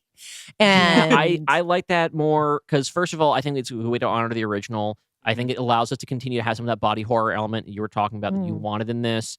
I think the idea, and these kids are gulping 40s through the whole movie. They're chugging 40s through the whole movie, and it's frying the hardware inside the robots. I like that also because my issue with the idea of using this ring as the detector, Dalton, is I think that it's thematically it muddies things because now you have your evil AI, and what they end up using to detect it is another illicit like technological tool instead. Very Megan, yeah. I would rather us have this be a story about technology versus people, and specifically if it can be if I really love in the original The Faculty that the way they prove that they're cool is by doing drugs. Yes. But I like that it is that'll always work. The way that these kids have to prove that they are not machines is through a vice, right? They have to do something teenage and stupid. Imperfect. That is the same kind of stupid thing that teenagers have been doing since before the term teenager was invented, right? Yes. And so it is almost like an arcane magic, an arcane ritual of being a teenager, which again, I never did as a teenager, which is why I am weird now. But it is But not then. I was different very weird. Normal. Different weird then. But it is, I think that works better because I think first of all, I like practically it messes up the hardware, and I like that it makes it a body versus metal thing. And it doesn't require us to make the solution to an AI another AI. Yes. And I want to say it's so interesting because I want to say, like they would have to make some imperfect choice, but AI is wrong a lot. AI is wrong a lot, Sam Altman. Okay, it makes a lot of mistakes. It makes a lot of mistakes and tries to commit murder. But so it's kind of hard to nail down what the opposite of AI is, right? But and we want to say it's human error, human frailty, but AI, it makes a lot of mistakes. It's sort of it's human in many ways. It's that's spooky actually. That gets me. Oof, that actually. You just scared yourself. Oh my god. Wow. God. It's more like us than we are. Burr. Yikes. I like the idea of there being like some like stoner kid that they think is like infected with the AI, but it turns out he's just stupid. Yeah. This one dumb kid, the AI is like, all good. Good on that one. Good on that guy. So do we want to jettison the ring thing then? I kind of do. Yeah, maybe the ring is part too of, much. We could go back to the ring being the gadget that's being distributed. Like this is the biosensor, especially because right now the thing with AI is that it is a completely supply side movement. And I like the idea of kind of getting to poke fun of the of the way that AI is being mandated upon people. My issue with everyone just being given it is like I think a key part of Body Snatcher stuff and The Faculty is the being converted is something done to them unwillingly in secret, right? Yeah. If we just hand out the rings, then suddenly everyone's an AI. And kind it's of like all how over. Google's just started answering my questions with AI one day, or we all got that U2 album on our phones 15 years ago. Like, I do think I think it has to be something that just sort of like it's almost like you wouldn't question it because it's making your life easier the way that we do every day. And I think here's the way that I would try to thread this needle. I don't think that the ring that's being distributed is the villain. Okay. I think the villain is the kid who comes in who's played by SZA, who is an artificial intelligence. Yes. And the method that she uses to control one by one these kids is by basically downloading herself into these rings and changing the nature of what they are. So it is a thing that seems to be benign and is created for the completely mundane purpose of collecting all of our biometric data. and it happens to be exploited by something. I think we don't even need the rings. We just use everybody's tech, like you said. Like you were saying, oh, we all have phones. Oh, we all have this. Oh, we all have that. I think that it's sort of like she could be using people's existing technology. She could just be using people's existing technology. She could be using their existing like phones, whatever. And I think, it's not a blanket infection, right? She's like kind of the way this works. Like it's like you have to get close. You know how bumps work? You guys do bumps. It's a near field thing.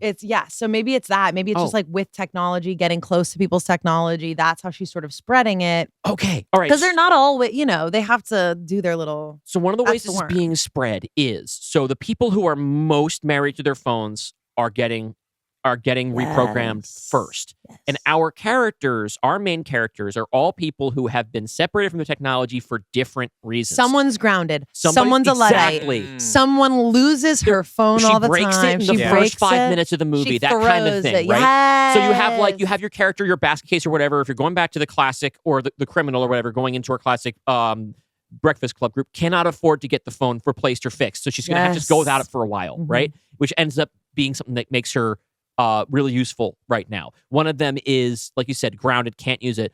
We have one person who's like, I'm off the grid, which for right now as a teenager is the coolest fucking thing a person could possibly do. Yeah. And so this is just kind of what makes it delayed for them, right? But there's degrees of this, right? They just happened. So at least one member of our gang is going to be pretty intermittently on their phone and has to like go through the separation anxiety of, I don't even know how to manage my day-to-day without this thing, let alone save the world.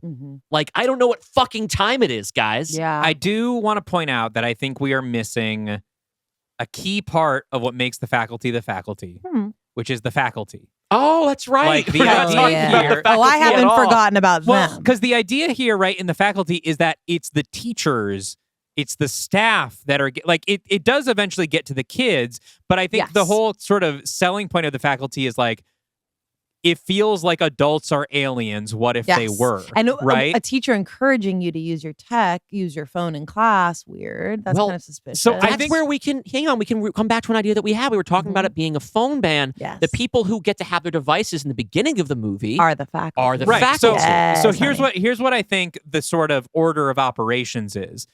This is a school where phones have been banned. The teachers have phones. Obviously. So when this girl arrives, SZA arrives, she's able to pretty quickly turn the faculty. It's just a matter of, like you said, like sort of tap to pay, like leaving her phone close to a teacher's phone or like, whatever she is already. So even her being like close to if she's just nearby. If she's nearby and she decides to, Yeah, and that changes them. Yes. For the kids, I think we can combine that idea I had earlier where she's got like a little wearable, maybe a ring, watch, whatever, but she's like, even when you don't have your phone, this will help you cheat. And she starts selling it. Okay. And that way, the kids will have this hacked piece of tech on them that is illicitly distributed. Yes. That gives them the AI thing. Okay. It needs to be a teacher selling it, though, which is because kind of throughout this movie, you think the drama teacher or the coach are the patient zero for this slug. And you don't suspect Marianne because she's like, what? I've never heard of this town or high school. I think the teacher like sort of... The teacher's distributing. You would never know it came from The teacher goes to the teacher, the distribution line is the teacher's like, we need to get these to the kids. They won't buy it from me. Bad Bunny, you're my distributor. I'm going to give you these rings. You can sell them to your classmates and stuff. Alternatively, it can be a means by which the coach is trying to make sure that his star players make the grade and can continue to play before the big game. Because we also have not included football, which is a big element in the original and looks fucking awesome in this movie. I think that high school football and all football should incorporate just having fireworks that go off between plays, which is what happens in this movie. It is just like every single shot of football involves fireworks. That is how people from not the States describe seeing like American football and stuff. Like they'll be like Canadian friends and stuff will be like, it's crazy that like people like come and watch. And like, I go, oh, it's like, and they're like, it's crazy that a band plays. Yeah, it's crazy that it's it's so weird. And I go, I guess, yeah, when you think about it that way, it's a like, whole why are town they making such event big in a deal lot of about places. it? Yeah, like And the I go, whole it's town. keeping the business of high school afloat, honey. We Um, got big money for the games, okay?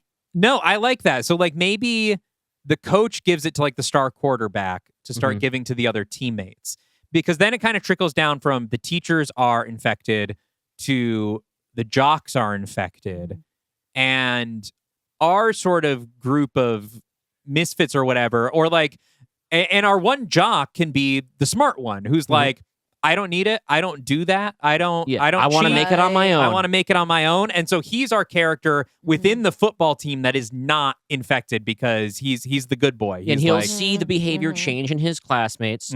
Meanwhile, it's escape containment as an idea, right? People are like, oh, we can use this. And so more and more people are using it to cheat. And so one of our characters who's going to be not involved in this is going to be one of our brain who's like, I don't need that shit. Or even it's just like, no, he's addicted to never. internet pornography, and Yes. he has to put his phone in one of those jars. That's the truth. If Elijah Wood's character got a hold of internet pornography, got a hold of boobs.com, it would be absolutely over. He He's would a never gooner. leave the house. 100%. I can't believe how much free advertising we are giving to boobs.com on this episode. Hey, you get that domain, you deserve it. Boobs.com. Who's got boobs.com? If you got boobs.com, good for you. You Who's are got a forward-thinking boobs.zone? person. Boobs.zone. I didn't even know .zone was one of them. Dot zone is one you can 'cause get. Dalton's website is spooky.zone. Yeah, I've got Interesting. spooky I didn't know zone. you could do that. Yeah. I wonder who has boobs zone. We're gonna find that after that. We'll make sure check our social media. We'll be posting our new Links. cross promotion with boobs.zone. Boobs.zone. Advertise with us and, send us a free membership. I gotta believe they're free. I gotta believe they're free. No, the boobs are paywalled at boobs.com. Well. Boobs.com is just a recreation of like when you were 14 and the first time you tried to like see a titty online and it just like loaded line by line over dial-up. And then a pop-up is like restricted. Yeah, and then a bunch of pop-ups come up and it's like, you have a virus. And it's like, this is my mom's computer. Yeah, I the have to pop-ups tell were you. really horrible. You'd just be screaming, unplugging everything. 16-year-old Dylan, Let's hear about the genuinely, porn. if I would be looking on a website and there would be a pop-up ad that says, if you're under 18, don't go here, would have closed the tab. Wow. That is how lame I was as a teenager. Well, I Dylan can't still be has checking never that seen out. porn. Yeah, don't need it. It's Married scary. You're gonna be scared. Yeah, Yeah. You're gonna be scared. they're doing crazy stuff It's in really those scary. nowadays. It's Yeah. really, really scary. The gooners are out Talk of control. about body horror. It's scary over there. Okay, here's my last sort of idea here. Because I feel like now that we've gone into the phones being the thing, we started to lose the body horror aspect. So Right, here's we my need that. other pitch. So the thing gets loaded on their phones. We know that AI chatbots are making people crazy. So I think each of these people, the thing loads on their phone, they go home and there's a message and they start talking.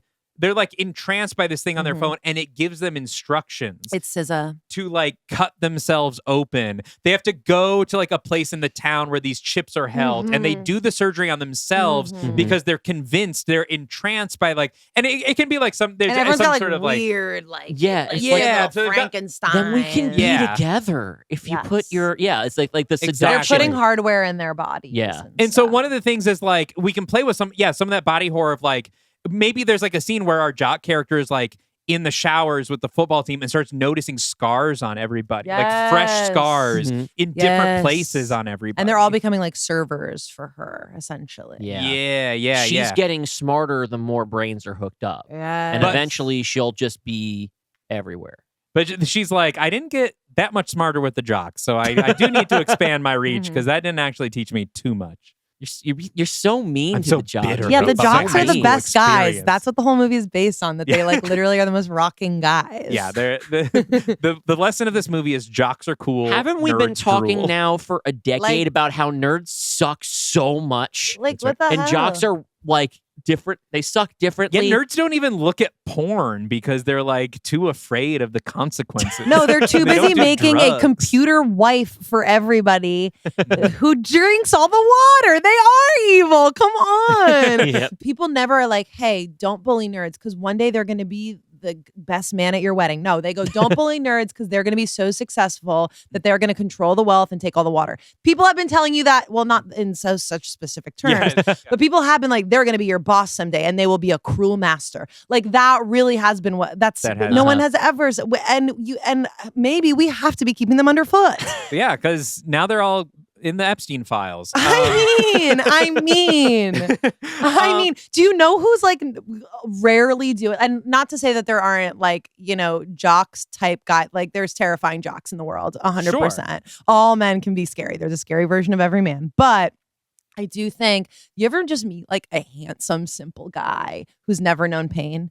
Yeah. And he's so nice to you. And you're kind of like, yeah, right on. Like, went to high school. Life's good. I went to high school with some people, and they were jocks. So yes, like literally, and you're just like, right, like you just like, and then he'll drop some wisdom on you. He'll be like, sometimes it's like, if I'm feeling sad and stuff, I just like think about the things I'm grateful for, like my family and the beach, and I'm like, suddenly it turns my life around. And sometimes I think when I start looking at the world like that, other good things come, and I go.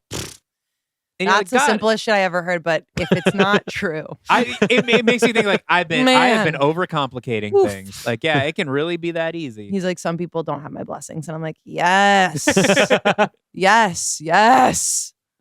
What if the AI? One thing we can learn about the characters is the way it seduces them is tailored to like their desires, right? So like, the Gooner kid, like it is porno on his phone, and it's like telling him that like. Oh, but like if you want to see me do the really dirty stuff, you have to do this first. Right. Or like then you'll be able to feel it. The lonely like English teacher woman, it's like a husband, is like I see what everyone else doesn't in you. It's like a husband based on like fantasy books. Yeah, it's like a romance novel kind of husband. And so like they're all getting seduced in these like sort of unique ways because the AI has learned from what's on their phone. It's like read all their data, so it knows who they are, knows how to target them, and that's how it sort of like emotionally blackmails them into mutilating themselves and it's a device, and assimilating. Yeah, it's a device that we can use in the beginning of the movie, we get our first impressions of all these characters that allow us to file them into these very clean archetypes of our Breakfast Club gang, right? And then through this AI character that knows them better, right? Theoretically. Knows all of their secrets, knows what they're interested in. Then we get to peel away those layers and we get to watch the characters essentially witness those layers being peeled back. And it's also an opportunity for some characters to feel very seen and a couple characters to feel very shocked by the revelations they're finding out about themselves through this. I was going to say, would I be surprised by what AI would choose, how AI would choose to seduce me to the singularity? Let's all go around. How would AI seduce you into the singularity? God, it's like, I guess we have to the honest answer is probably, what does your For You page look like? Ooh, yeah, we were just talking about this in the break. My For You page is mostly widowers, probably mentally unsound people. Yes, I have a lot of that too. Yes, but a lot of who are experiencing some sort of crisis and putting it online in a way that is entertaining. Your AI would be like a lonely old man, like breakdancing or something. Yeah, it would be like, but I don't know how that would pull you in. My AI would be promising career success for sure. Okay, got it. Yeah, mine would be like people eating Taco Bell on camera. Unfortunately. Okay, you're a mukbang. I hate to say person. it. I guess I am, but it's like specifically Taco Bell, and there would be over and over again, and I'm eating it like 3 times a week. I have a really bad problem. What's the order? Oh, it's so crazy. I started eating meat again after not eating it for like 15 years. So and the meat you chose was Taco Bell. Taco Bell. Oh my God, it's amazing. It's amazing. It's amazing. All the meat they have is amazing. It's so good. Yeah, it's like my favorite food in the whole world. Yikes. I just had a proper cheesy gordita crunch for the first time. The CGC, baby. For the first time since probably high school, when I would eat them every day. And it is so good. That is my go-to. Good. I almost always get a cheesy gordita crunch. And I didn't today because I was in a hurry, but I will frequently get Baja Blasted before we record. Really? I'd be scared. I'd be scared to do that. So I think your AI then would be like, hey, this is this is a rep from Taco Bell. Mm. I've been following your work on social media. Uh-huh. Oh my God. And We like, love you in that commercial with Rachel Tratch. We heard on your appearance on the Pod Universe that like you're a huge fan of our food. So we want to give you this exclusive like tap to pay implant that would make your Taco Bell free. Honestly, if I could taste the food or feel the texture even from watching the videos, that would be the thing. Okay. Because it's like I sometimes feel like I can, and it will make me order the food. Obviously, watching someone be like, I got a soda cup full of cheese and I'm dunking a burrito, and it makes me go, I need that right now. Sort of getting the impression that Taco Bell is kind of the boobs.com for Taylor. Yeah, Taco Bell is my boobs.com. Yeah. And sometimes I am and we won't kind dig of, into that further. and Yeah. I don't combine the two things in my personal life. However, sometimes I can feel in my brain that they're close. Are we talking You know what I boobs and Taco Bell? Yeah, I can feel in my brain that they're close. Like Yeah. I'm not crossing over in my life. But those folds are right next to each other. I up can there. feel Yeah. that they're close in the brain. Yeah, When yeah, I'm yeah. watching the Taco Bell, I can feel that. I go, something's not right here. Something's wrong with me. So okay, that's what would be targeted for you. And like, imagine if it was like, okay, cut open your wrist Mhm. and you put something in, you go to Taco Bell and you just have to do that and your Taco Bell is free and you pay for it. And Right.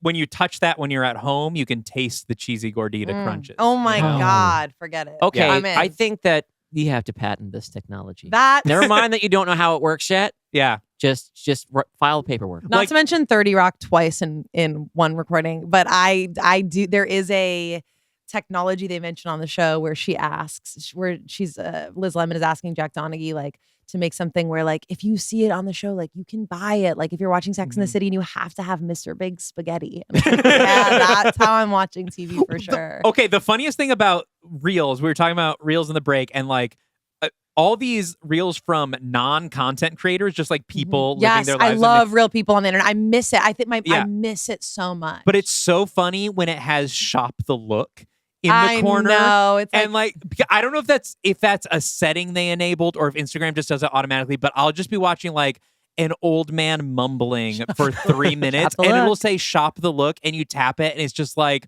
a bunch of striped polos and it's like, yeah, man, Shop I the guess look, I could honey. dress like this guy.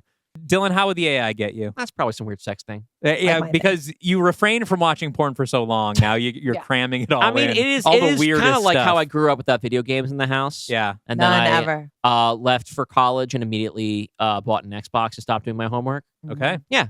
That just kind of sticks with you. It's kinda So that way. your parents were kind of right for that. No, I think that they They took gave one me, look at you. They said, no, "We're they not giving you gave me video a games." dysfunctional relationship with video games for a long Got it. time because it was forbidden. A lot of kids are having that experience though, like Mhm. in the home, like, So- all the time. So it seems like both of you would choose porn in your own ways. Yeah, we're choosing we're choosing pleasure.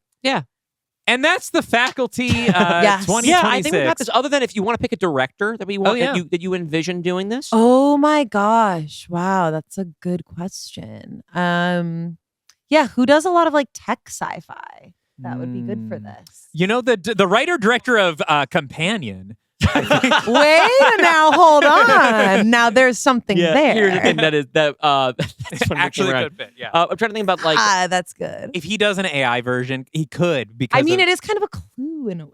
Yeah. I mean, unless he's trying to do something really different, but it's like, why would they not sort of have a more, he you might like know? the tech stuff. Who are you going to suggest? well, I'm gonna think that it's funny trying to find somebody who's got the crossover of doing this like this kind of sterile AI type sci-fi story who's also like funny and fun. Mhm. So like the first thing I'm thinking like it's like it can't be Alex Garland, right?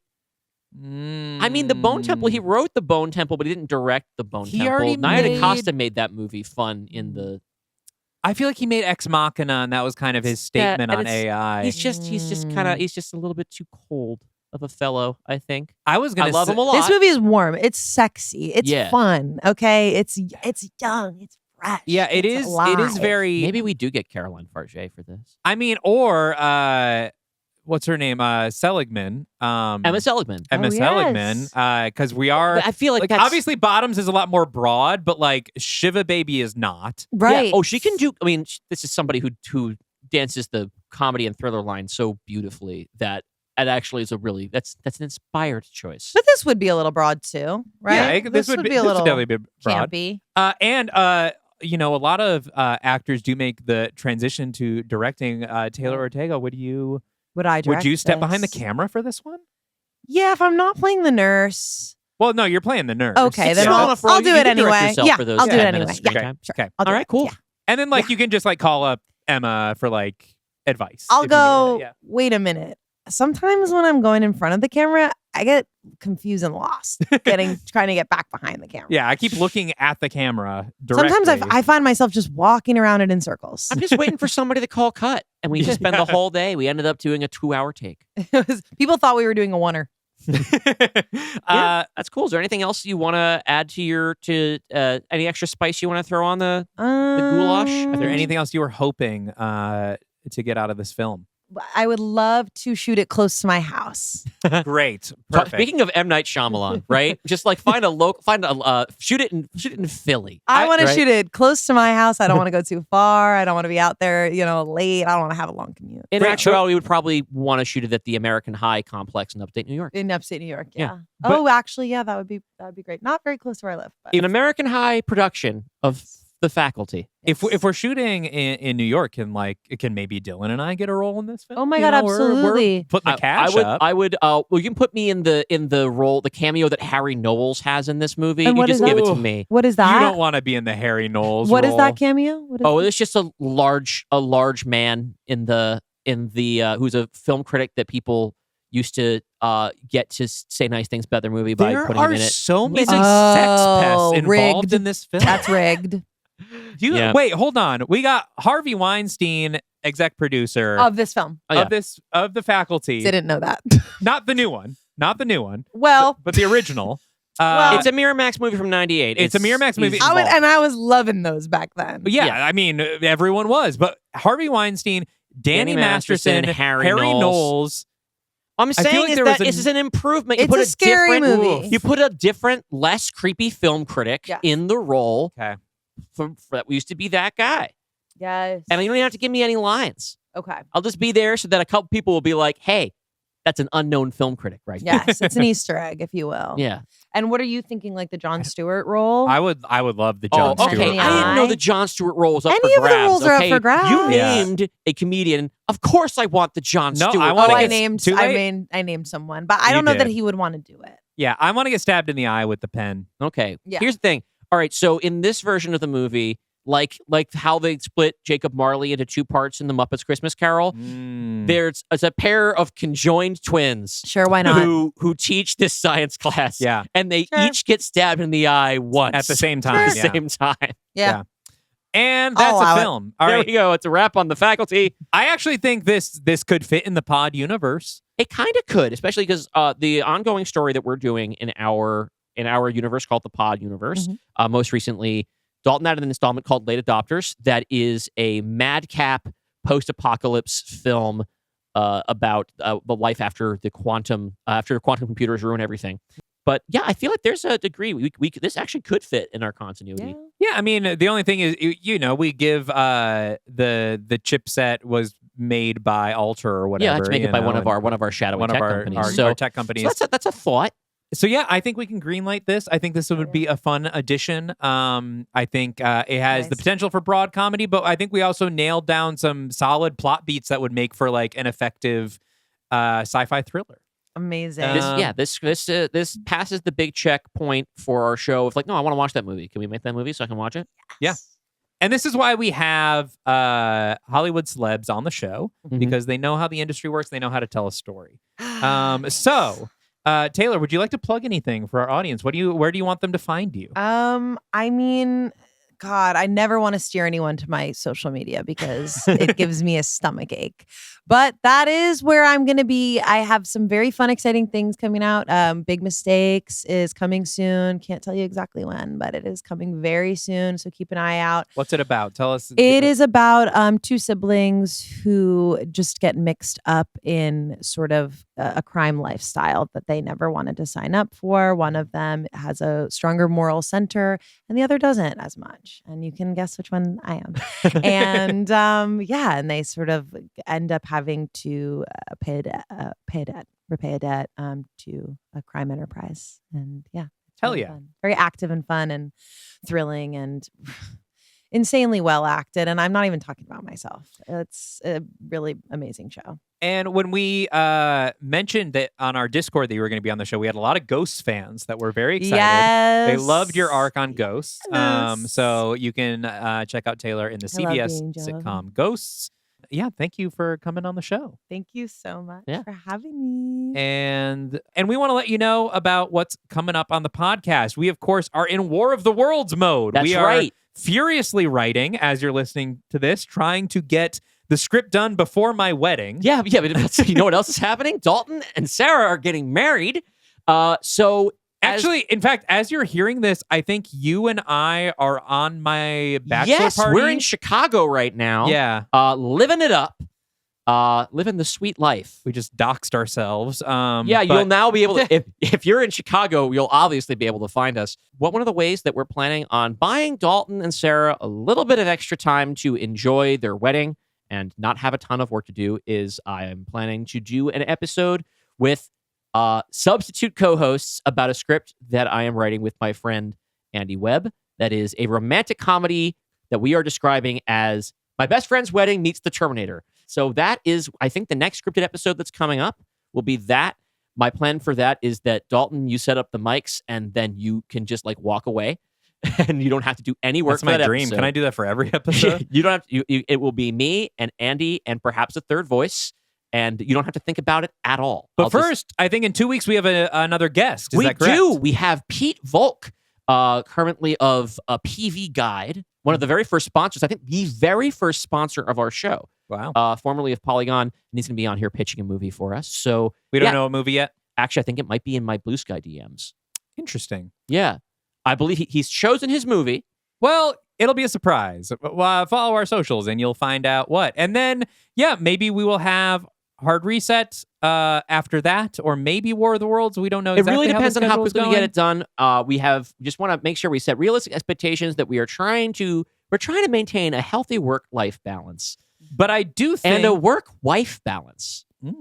Yeah, but you can join our Patreon, patreon.com/Dylan and Dalton, and talk about this episode with other fans. Vote on the studio mandates if you're at the $8 or higher tier, or even submit a studio mandate if you're at the $25 or higher tier. Yeah, we're well now into the new studio mandate system where folks get to vote on what movie we have to come up with a pitch, a guest episode style pitch for. You select... If you're at the $25 a month level, you can nominate a movie that everybody at the $8 level or up can vote for. And sorry, but the faculty is now off limits. Can't pick one we've already done. And then as long as you are a paying member of the Patreon at any level, you get the episode where we talk about it. So let's thank some of those folks right now. Thank you to our executive producers. These are listeners who are subscribed at the $15 a month level and get themselves a shout out on everything we record while we're there. That's Brent Dreyer, Brian Egan, Denim Mudslide, Diana, Jonathan Morgantini, Caleb McFarland, Mark Schmidt, Matt Thackeray, Michael Cox, Mikely Whiplash, Tucker, and Weiss Belladonna. And a big hand to our studio executives. These are the folks at $25 level who get to nominate movies that get used in the studio mandates section of the bonus pod. Thank you so much to Bill French, Beerus, Brandon Bullock, Dracatella, Jasper Stark, Joe Valiant, Cadle, Moose, Serpentthrope, Soonmot, Speep, and The Wayfinder. We really appreciate y'all. Thank you so much for your support of the show. And until next time, be cool. And don't do drugs. Do drugs. Do them. Yes, especially if you're in high school. Prove to us that you're cool and do the drugs. If you're underage, watch porn and do drugs.